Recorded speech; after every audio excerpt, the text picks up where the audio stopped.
quoi? C'est que le monde est en évolution. Nous avons mis l'accent sur la voix plutôt que sur l'être. Donc le matérialisme qui se confond à la société de consommation, où l'homme doit manger, la spiritualité a reculé pendant que les questions de la chair ont pris de l'ampleur. Et vous savez que la chair est insatiable.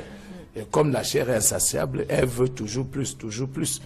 Et allant donc dans ce monde matériel, où on a mis de côté tout ce qui est spirituel, on a mis Dieu de côté, ce serait une société qui va s'enfoncer dans le mal.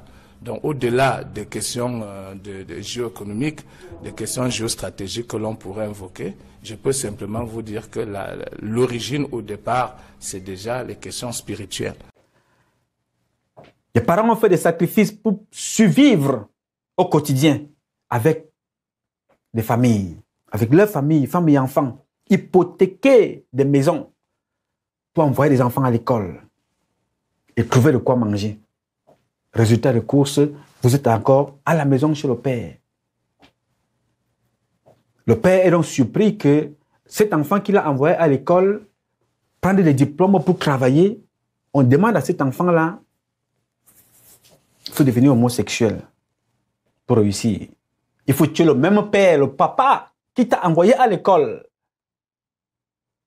Il a tout fait pour t'envoyer à l'école. Quand tu as fini, tu es diplômé. On dit non, comme tu es diplômé maintenant, tue ton père pour que tu aies un poste. Viole ta maman qui vendait les beignets en route pour te payer la scolarité. Et pendant que tu vis chez ta mère, tu as réussi à faire un enfant qui est encore chez maman. C'est maman qui garde l'enfant. Et de l'autre côté, un ministre de Paul Biya va te faire comprendre que non, jeune homme, pour réussir, tue ton enfant, couche avec ta mère, couche avec ta soeur, vends-nous les ossements de ton père.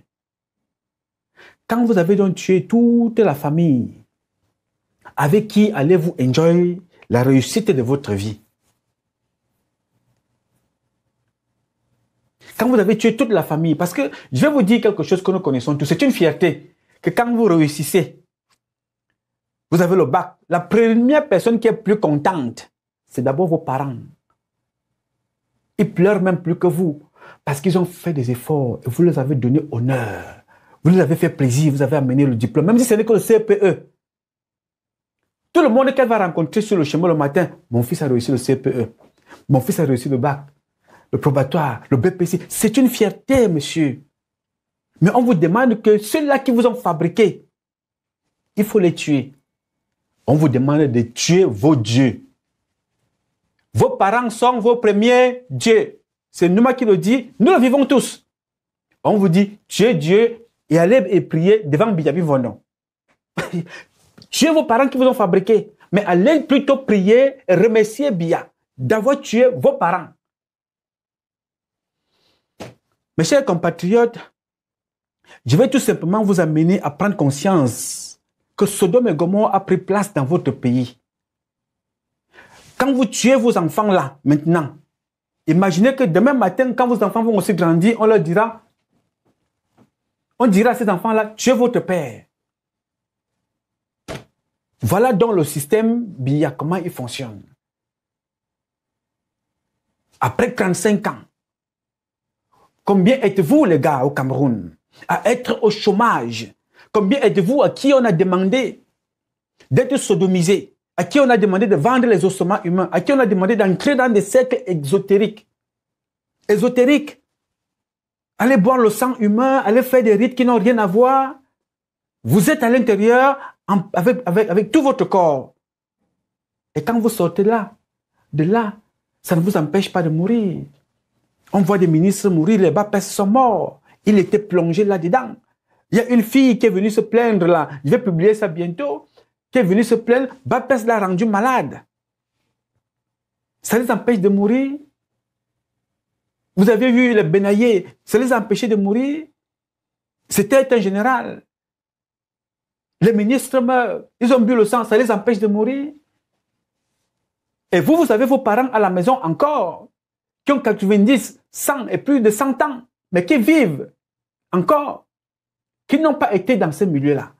Mais ceux qui vous demandent d'aller là meurent tous les jours. Vous les regardez et ils vous demandent de les rejoindre en tuant vos parents. Non, les gars, ne faites pas ça, pardon. Ne le faites pas. L'avenir du Cameroun, c'est vous. Et l'avenir du Cameroun, c'est l'intelligence. La vérité.